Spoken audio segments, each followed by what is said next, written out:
కొందరు కష్టపడి డబ్బు సంపాదిస్తే మరికొందరు మైండ్ గేమ్‌తో కోట్లు కూడబెడతారు.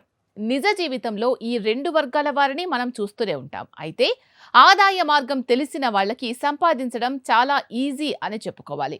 డబ్బు సంపాదించడానికి తీవ్రంగా కష్టపడాల్సిన పని లేదు. కష్టపడి సంపాదించిన ప్రతి రూపాయిని సరైన మార్గంలో ఇన్వెస్ట్ చేస్తే సరిపోతుంది.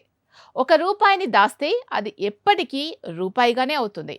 అదే రూపాయిని ఇన్వెస్ట్ చేస్తే అది రూ. 2 కావచ్చు, రూ. 3 కావచ్చు, లేదా అంతకంటే ఎక్కువ కూడా కావచ్చు. ముఖ్యంగా ఇన్వెస్ట్మెంట్ మార్గాల్లో స్టాక్ మార్కెట్ ఒకటి. షేర్ మార్కెట్లో డబ్బు పెట్టి లాంగ్ టర్మ్ వెయిట్ చేసి కోట్లు కూడబెట్టిన వారు చాలా మందే ఉన్నారు. షేర్లు కొనడమే కాదు, ఓపిక పట్టడం తెలిస్తే ఈజీగా కోటీశ్వర్లు కావచ్చు అని చాలా షేర్లు ప్రూవ్ కూడా చేశాయి. ఇదే కాన్సెప్ట్ బేస్ చేసుకొని మీరు లక్ష పెట్టుబడి పెట్టి ఓపిక పడితే చాలు, ఆ లక్ష కొన్నేళ్లలో రూ. 1 కోటి అవుతుందని ఆర్థిక నిపుణులు చెబుతున్నారు.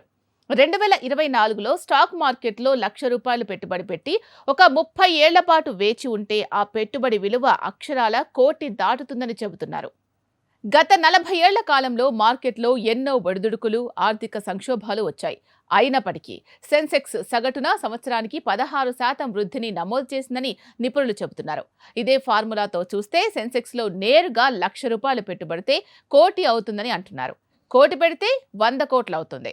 1990 సంవత్సరం 750 ఉన్న సెన్సెక్స్ ఇప్పుడు 75,000కు పైగా ఉంది. అంటే ఈ 35 ఏళ్లలో ఏ రేంజ్లో పెరిగిందో అర్థం చేసుకోవచ్చు.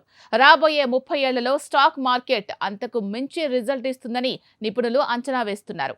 మార్కెట్లో ఒడిదుడుకులు సహజం అని, కాబట్టి మార్కెట్ కరెక్షన్కి గురైన ప్రతిసారి ఇండెక్స్లో ఈటీఎఫ్ కొనుగోలు చేయడం ఉత్తమమైన మార్గమని చెబుతున్నారు. మీ డీమ్యాట్ అకౌంట్లో ఉన్న పెట్టుబడులకు బ్యాంకు రుణాలు కూడా పొందొచ్చు. కాబట్టి ఇన్వెస్ట్మెంట్కి బెస్ట్ రూట్ స్టాక్ మార్కెట్ అంటున్నారు నిపుణులు.